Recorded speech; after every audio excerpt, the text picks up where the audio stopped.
네, 안녕하세요. 반갑습니다. 자, 이번에 스포츠 심리학에 대해서 강의하게 된 어수원이라고 합니다.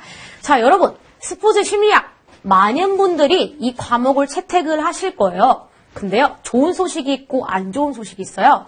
자, 첫 번째 좋은 소식. 많은 분들이 이 과목을 채택하기 때문에 많은 이 내용들이 담겨져 있습니다. 자, 안 좋은 소식은요, 이 스포츠 심리학 같은 경우는 개념을 잘 모르시면은 문제를 풀기가 조금 어려울 수도 있어요. 그래서 단순하게 심리학이니까 내가 생각하면 되겠지가 아닌 개념들이 굉장히 많이 나오기 때문에 여러분, 개념에 대해서 꼭 이해하시고 나오시면 문제를 푸시면 좋을 것 같습니다.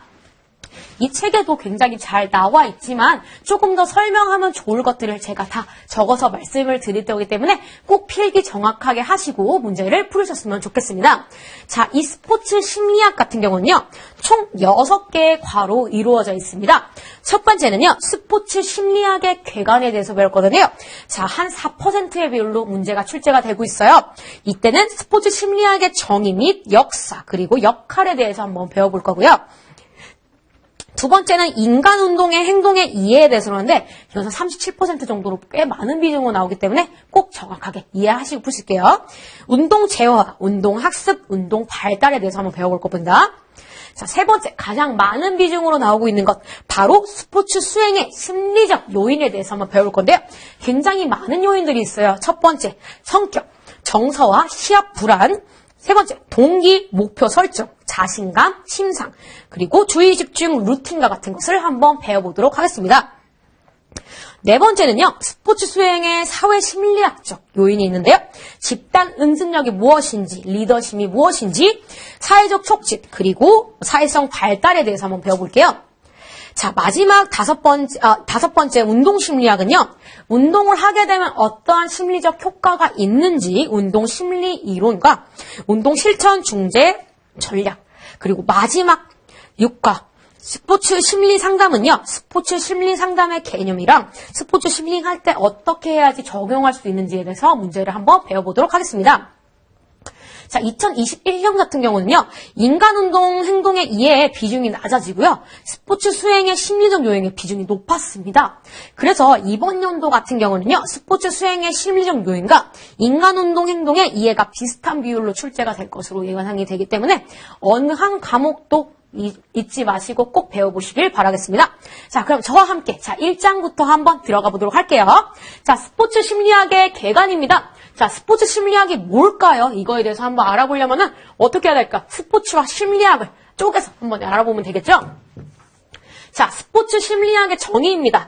스포츠와 운동 상황에서 인간 행동을 과학적으로 탐구하고 그것을 현장에 적용하는 것을 바로 스포츠 심리학이라고 합니다. 그래서 스포츠와 심리학이 결합된 상태를 바로 스포츠 심리학이라고도 하죠. 자, 또 다른 정의도 한번 알려드릴게요. 자, 세 번째 정의는요, 운동 경기 또는 스포츠 상황에 응용되는 심리학의 한 분야입니다. 자, 한번 적어드릴게요. 자, 세 번째 분야는요, 자, 3번 여기다가 적어드릴게요. 중요하니까 운동 경기 또는 스포츠 상황에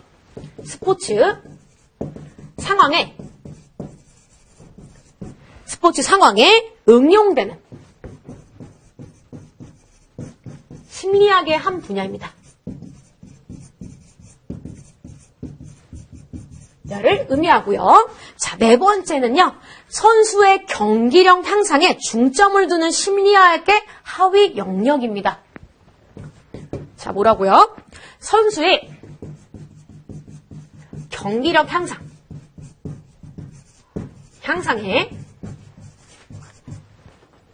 중점을 두는 심리학의 하위 영역입니다. 심리학의 영역, 이런 것을 바로 스포츠 심리학이라고 합니다. 다른 것도 한번 읽어드릴게요. 인간 행동에 영향을 미치는 심리 변화로 스포츠 효과에 어떻게 작용하는지 관련해서 연구하는 학문이라고도 하고요. 스포츠 상황에서 인간의 행동에 관한 의문점을 해결하는 스포츠 과학의 한 분야라고도 합니다. 자, 그럼 예를 한번 들어볼게요. 자, 달리기는 우울증을 조절하는가? 이것은 어떨까요? 스포츠 심리학일까요? 자, 맞는 얘기죠. 달리기는 우울증을 조절하는가, 이것도 스포츠와 심리학이 결합된 상태라고 볼 수가 있어요. 자, 그러면 요거는 어떨까요? 축구에 대한 자신감이 축구 수행력에 어떠한 영향을 미치는가? 자, 이건 수행력에 관한 문제죠. 이것은 스포츠 심리학이 아닙니다. 이런 식으로 문제가 가끔씩 나오기 때문에 잘 생각하시면서 문제를 푸시길 바라겠습니다. 자, 이렇게 해서 스포츠 심리학의 정의에 대해서 한번 알아봤습니다. 자, 스포츠 심리학은요, 넓은 의미의 광의죠. 광의의 스포츠 심리학이 있고요. 좁은 의미의 협의의 스포츠 심리학이 있습니다. 자, 광의는 무엇일까요? 넓은 의미는요, 운동 학습, 운동 발달, 운동 제어야 스포츠 심리 영역을 모두 포함하는 관점을 바로 광의의 스포츠 심리학이라고 합니다. 1980년대 이후 체육화의 전문화와 세분화 추세에 따라 광의의 스포츠 관점은 해석되고 있습니다. 운동 발달, 운동 제어, 운동 학습 나중에 얘기를 드릴 거예요. 광의의 스포츠 심리학이 학위 영역이라고 볼 수가 있겠습니다. 이게 바로 광의의 스포츠 심리학이라고 볼 수 있고요. 그럼 협의의 스포츠 심리학은 뭔지 한번 알아볼게요. 자, 협의의 스포츠 심리학, 좁은 의미의 스포츠 심리학은요, 운동 수행과 사회적 요인과의 관계를 연구하는 분야를 의미합니다. 스포츠나 운동 수행이 개인과 팀 심리적 기능에 어떠한 영향을 주는지를 규명하는 것을 의미합니다. 심리적 요인이 운동 수행에 어떠한 영향을 미치는가, 내가 심리적으로 어떠했으면 어떻게 된다, 이런 것을 미치는 거이기 때문에 광의보다는 조금 더 좁죠. 스포츠 상황에서 인간 행동을 분석, 이해, 통제, 예측하기 위해 심리학의 다양한 방법 및 원인을 제공합니다. 그래서 광의의 스포츠 심리학 같은 경우는 운동 학습, 운동 발달, 운동 제어 이런 것들을 얘기하는데, 협의는 성격이라든가 아니면 정서, 동기, 자신감, 심상, 루틴을 설명하는 그런 것을 의미합니다. 그래서 조금 다르죠. 자, 그래서 광의의 심리학과 협의의 심리학 이런 두 가지를 한번 알아봤습니다. 자, 이번에는 역사에 알아보는 건데요. 역사. 자, 스포츠 심리학은 어떤 역사를 가졌을까요? 스포츠 심리학의 발전 과정에 대해서 한번 배워볼게요. 자, 앞에 나왔다듯이 1980년대 이전에는 광의의 스포츠 심리학 있었는데, 아까 이제 80년도 이후부터 어떻게 되죠? 협의의 스포츠 심리학으로 갔다고 했죠. 자, 지금은 어떻게 할까요? 스포츠 운동 심리학으로 발전이 되었습니다. 자, 그러면 초기 역사에 대해서 한번 배워보겠습니다. 자, 초기 역사는요, 1890년부터 1930년대까지를 초기 역사라고 하는데요. 자, 트리플릿이라는 사람이 먼저 이제 시작을 했어요. 관중의 유무에 따른 운동 수행, 실내 자전거 타기 효과가 최초의 연구가 됐습니다. 이 사람이 먼저 이 스포츠 심리학에 대해서 먼저 발달을 하게 됐죠. 자, 이 사람은 칼 디엠이라는 사람은 독일의 라이프치히에서 스포츠 심리학 실험실을 설립을 먼저 하게 됐습니다. 자, 그 다음에 푸니. 이 사람은 소년 스포츠 심리학의 소련에서의 심리학의 아버지예요. 자, 아버지가 2명 나오거든요. 잘 기억하세요. 소련 레닌그라드에서 체육문화연구소를 설립했었던 사람이 바로 푸니라고 볼 수가 있겠습니다. 자, 그리고 그리피스 세대라고 말할 정도로 이 사람이 굉장히 영향력이 있는 사람이었는데요. 이 그리피스는요, 미국 스포츠 심리학의 아버지라고 들릴 정도로 이 사람을 기점으로 해서 굉장히 스포츠 심리학이 얼마나 발전됐는지 알 수가 있습니다. 미국의 일리노이 대학교에서 운동연구소를 설립하고 심리학과 운동경기라는 과목을 처음으로 강의를 했습니다. 이 그리피스라는 사람이. 그래서 스포츠 심리학 연구에 획기적인 전환점을 했었던 게 바로 이 그리피스라고 생각하시면 될 것 같아요. 1923년도였습니다. 자, 그럼 맥클로이 1930년도 미국 체육학회 잡지에서 체육을 통한 성격 형성이라는 논문을 발표를 했고요. 스포츠 심리학의 발전에 기여를 했었던 이 초기의 역사, 이분들을 다 기억을 해주시면 좋을 것 같습니다. 그럼 1960년대 이후에는 어떤 일이 일어났는지 한번 알아볼까요? 자, 1960년대. 자, 1960년대 제1차로 국제 스포츠 심리학 총회가 1965년도에 이제 일어났습니다. 그리고 북미 스포츠 및 신체활동 심리학회, 그래서 미국 및 캐나다의 학자들이 주축이 돼서 이런 것을 발전을 하게 되죠. 점점 발전을 하게 됐죠. 자, 1970년대부터 스포츠 심리학의 활성화가 되기 시작하고요. 자, 1980년부터 현재는 어떻게 될까요? 스포츠 심리학이 도약하는 시기. 이렇게 해서 1950년 이런 것들이 결성이 됐다라고 보시면 될 것 같습니다. 그러면 우리나라에서는 스포츠 심리학이 어떻게 발전됐는지 한번 볼까요? 자, 우리나라는요, 1953년에 처음 한국체육학회가 창설이 됐어요. 그리고 45년에서 54년에 체육심리학 강의가 처음으로 경북대에서 개설이 됐습니다. 자, 55년에서 한국체육학회지가 창간호가 발간이 된 게 1955년입니다. 자, 1960년대는요, 스포츠 심리학이 학문으로 그 시도가 이루어진 게 1960년대라고 볼 수가 있겠습니다. 1988년 뭐 있었죠? 서울올림픽 이후에 분과 개념이 도입이 됐습니다. 1989년에는 한국체육학회의 분과학회로 한국스포츠심리학회가 설립이 되기 시작했습니다. 자, 1990년도에 무슨 일이 일어났죠? 한국스포츠심리학회지가 발간이 됐고요. 2002년도 한국연구재단 등재 학술지가 정해지게 됐습니다. 그래서 우리나라의 스포츠 심리학에 대해서 꼭 알고 계시면 좋을 것 같습니다. 이 책에서는 나오지 않았지만 그래 우리 스포츠 심리학에 대해서 다 알았어요. 그러면 스포츠 심리학이 연구하는 영역은 어딜까요? 스포츠 심리학 학의 연구 영역. 자, 스포츠 심리학 연구 영역은 뭘까요? 당연히 첫 번째 스포츠 심리학이겠죠. 두 번째는 뭘까요? 두 번째는 운동심리학입니다. 운동심리학.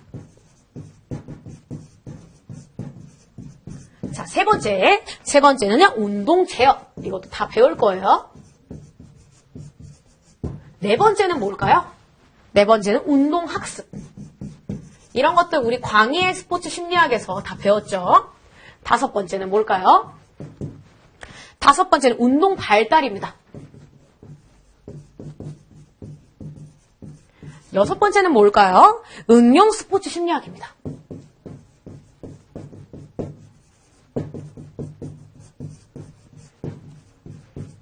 자, 일곱 번째는 건강 심리학이고요.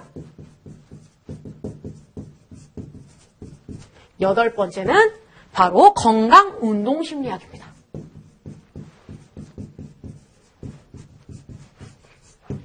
자, 이렇게 스포츠 심리학의 연구 영역에는요, 스포츠 심리학, 운동 심리학, 운동 제어, 운동 학습, 운동 발달, 응용 스포츠 심리학, 건강 심리학, 건강 운동 심리학 이런 것들이 있다. 여러분 꼭 기억해 주세요.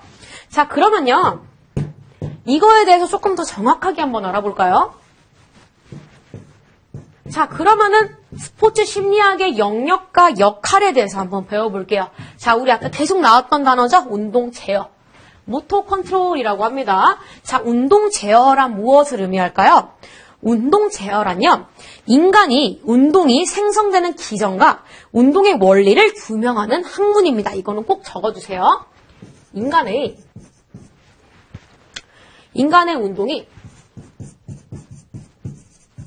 운동이 생성되는 기전과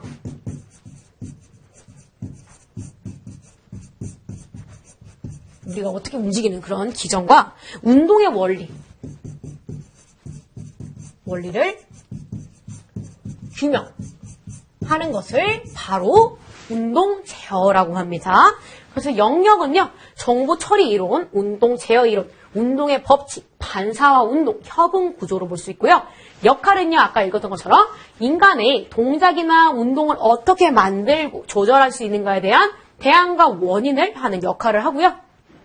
적용되는 원리를 규명하는데 관심을 두는 연구 분야가 바로 운동 제어입니다. 즉, 인간이 운동이 생성되는 기전과 운동의 원리를 규명하는 학문이 바로 운동 제어, 모터 컨트롤을 갑니다. 자, 두 번째, 운동 학습은 무엇을 의미할까요? 자, 운동 학습입니다. 자, 운동학습이란 스포츠에서 개인의 특성을 바탕으로 해요. 경험과 학습을 통한 변화 과정을 연구하는 학문을 의미합니다. 자, 그래서 다시 읽어드릴게요. 스포츠에서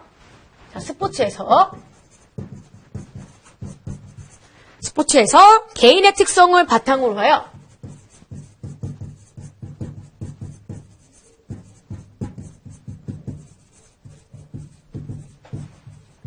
개인의 특성을 바탕으로 하여 경험과 학습을 통해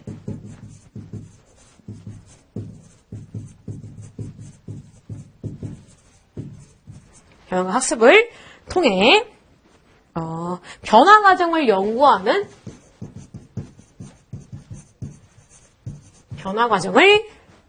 연구하는 학문을 바로 운동학습, 모터 러닝이라고 합니다.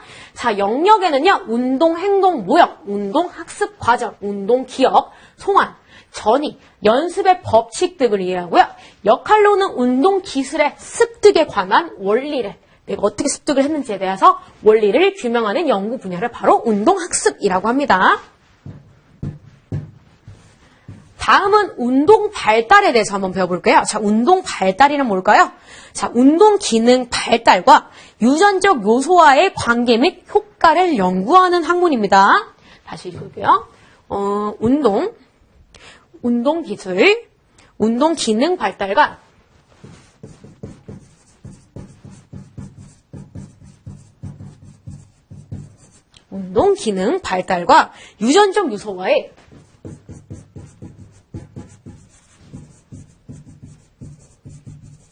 유전적 요소와의 관계 및 효과를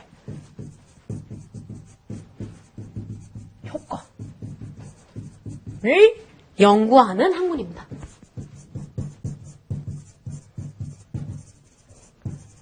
문을 바로 운동 바탈, 모터 디벨롭먼트라고 이렇게 하네요.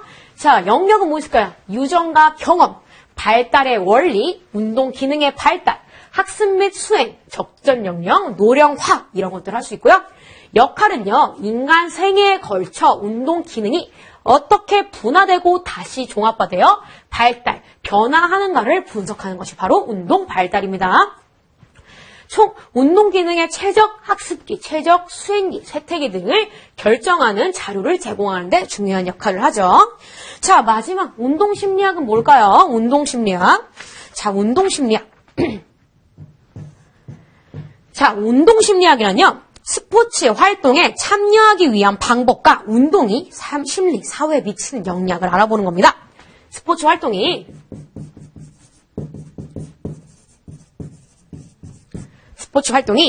참여하기 위한,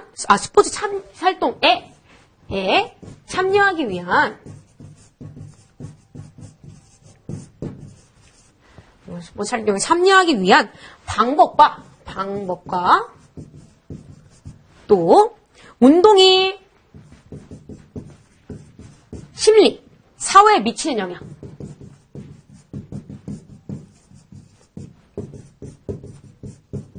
영향에 대해서 알아보는 것이 바로 운동심리학이라고 합니다. 그래서 영역은요, 운동 참가 동기, 운동 참가 지속, 운동의 심리적 효과, 정신 건강을 알아보는 영역이고요. 역할은 운동 참여를 위해 개인이 지속적으로 실패하는 상황과 연관된 이유들을 분석하는 것이 바로 운동심리학입니다. 자, 그래서 우리 1과에서는 지금 어떤 걸 배웠죠? 운동심리학의 정의에 대해서 배웠고요. 운동심리학의 정의에 대해서 배웠고, 운동심리학의 광의와 협의의 의미에 대해서 배웠습니다. 그리고 바로 운동심리학의 이제 역사에 대해서 이제 초기와 1960년대 이후에 대해서 배웠고요. 우리나라 스포츠 심리학에 대해서 배웠습니다. 그리고 마지막으로 운동 제어, 운동 학습, 운동 발달, 운동 심리학 요 4가지에 대해서 배웠죠. 자, 요 4가지 기억하시면서 바로 다음 과로 한번 넘어가 보도록 하겠습니다. 자, 2장부터는요, 인간 운동 행동의 이해에 대해서 배우는데요. 자, 우리 1과에서 바로 운동 제어에 대해서 배웠죠? 그걸 조금 더 정확하게 한번 배우는 시간을 가지도록 하겠습니다. 자, 이제 제2장입니다. 인간 운동 행동의 이해에 대해서 한번 배워볼게요. 자, 1장. 운동 제어. 자, 우리 운동 제어에 대해서 배웠죠? 운동 제어가 아까 뭐였었죠? 자, 운동 제어 개념부터 볼게요. 운동 기술의 바탕이 되는 인간의 움직임 생성과 조절에 대한 원리와 기전, 어떻게 움직이게 되죠? 원리와 기전에 대해서 배우는 것이 바로 운동 제어라고 하고요. 인간의 움직임 특성과 그 움직임이 어떻게 조절되는지를 연구하는 학문 분야를 바로 운동 제어라고 합니다. 자, 운동 제어에요. 문제 접근 방법이 있어요. 운동 제어에 문제 접근 방법이 있는데요. 자, 첫 번째는요. 무엇을 의미하냐? 정보 처리 이론입니다. 정보 이론이 있고요. 두 번째는요. 생태학적 이론.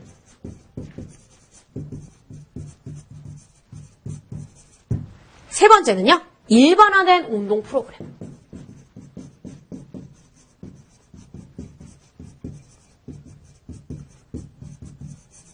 자, 이것은 중요하진 않지만 이러한 문제 접근 방법은 요 세 가지 문제 접근 방법으로 운동 제어를 설명할 수 있다. 요것만 기억하시면 될 것 같습니다. 자, 그러면요. 운동 제어의 주요 제한 요소에 대해서 한번 볼게요.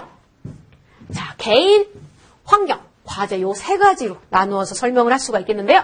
자, 개인, 지각 능력. 정보를 수집하는 과정에서 지각 능력에 요소 차이가 날 수가 있겠죠. 인지 능력, 수집한 정보를 바탕으로 판단하고 계획하고, 동작 능력은 무엇을 의미할까요? 판단하고 계획한 것을 움직임으로 만드는 것이 바로 개인적의 동작 능력입니다. 자, 환경, 조절 환경, 움직임에 영향을 줄 수 있는 환경, 그리고 비조절 환경, 움직임에 영향을 주지 않는 환경, 이렇게 나올 수도 있고요. 과제는요, 안정성, 신체의 이동이 없는 것이 바로 안정성이라고 했고요. 조정성, 공 또는 라켓 등 운동도구를 이용하는 것이 바로 과제의 조정성. 이동성은 걷기, 달리기, 뛰기 등 신체 위치를 이동하는 것을 바로 이동성이라고 합니다. 그래서 운동 제어의 주원 제대된 요소는 개인, 환경, 과제 이 세 가지로 나눠져 있다는 거 꼭 기억해 주세요. 다음은 정보 처리 단계입니다. 자, 정보 처리 단계가 뭘까요? 바로 자극에 대한 반응이 실질적 행동으로 이어지는지를 확인하고 수정하는 것입니다. 자극에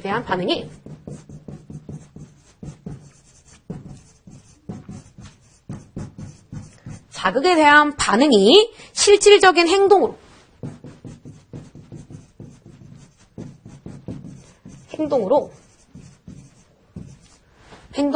이어지는지를 확인하고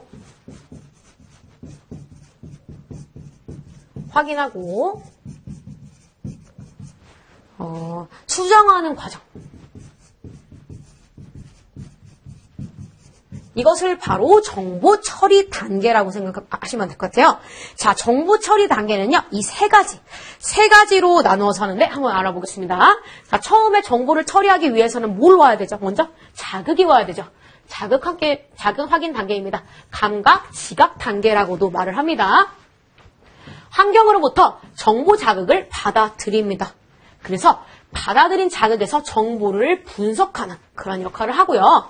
반응 선택의 기초가 되는 정보를 제공하는 것이 바로 자극 확인 단계라고 볼 수가 있겠습니다. 자, 자극이 왔어요. 그럼 어떻게 해요? 반응을 어떻게 해야 될지 선택을 해야겠죠.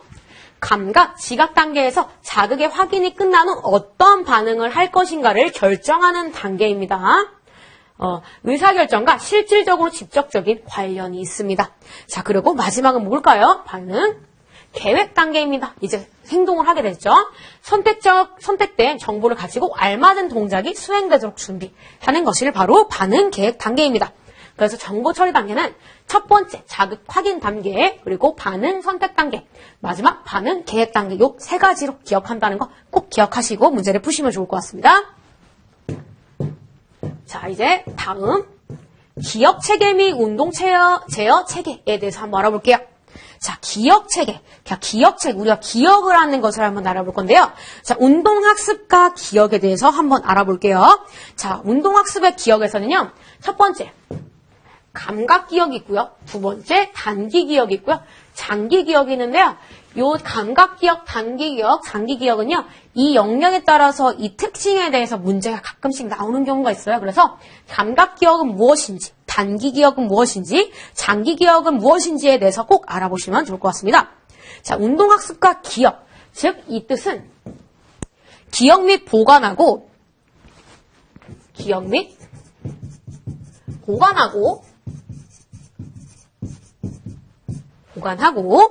회상하는 과정을 의미합니다.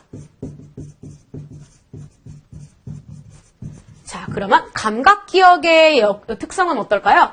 자, 병렬적으로 처리를 하는 그런 특성을 가지고 있고요. 환경으로부터 얻어진 정보입니다. 자, 여기서 중요한 거는요.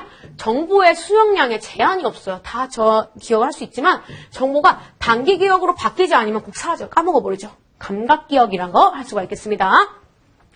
단기 기억, 단기적으로 기억하는 거 바로 선택적으로 내가 기억을 하겠죠. 정보를 조직하는 일시적 단계를 바로 단기 기억이라고 합니다. 일시적인 단계를 바로 단기 기억이라고 합니다. 자, 장기 기억은 무엇을 의미할까요? 오랫동안 유지되는 기억을 장기 동안 기억할 수 있는 것을 바로 장기 기억이라고 하죠. 자, 일화적 기억이란 특정 장소 및 기간과 연관이 있는 기억을 바로 일화적 기억이라고 하고요. 의미론적 기억은 지식을 위한 기억을 바로 의미론적 기억이라고 합니다. 자, 그래서 감각 기억, 단기 기억, 장기 기억에 대해서 여러분 꼭 기억하시고 문제가 이렇게 나올 수도 있어요. 자, 다음 중 단기 기억이 맞는 것은 1번 선택적 기억, 2번 정보를 조직하는 일시적 3번 정보의 수확량에 제한이 없지만 정보가 단기 기억으로 바뀌지 않으면 곧 사라짐. 그러면 3번이 바로 감각 기억에 대한 얘기죠. 그래서 이렇게 또 다르게 문제가 나올 수 있기 때문에 이거 특징 꼭 기억하시고 문제를 푸시면 될 것 같습니다. 자, 이번 강의에서는요, 제1장 스포츠 심리학의 개관가요, 인간 운동 행동의 이해, 제2장에서 운동 제어와 기억 체계에 대해서 배웠거든요. 다음 시간은요, 파지와 전이 조금 생소한 단어에 대해서 한번 배워볼 거니까 잘 기억이 안 나시면 한번 읽어보시고 문제를 풀어보시길 바라겠습니다. 자, 여기까지 하고 마무리하도록 하겠습니다. 수고 많이 하셨습니다.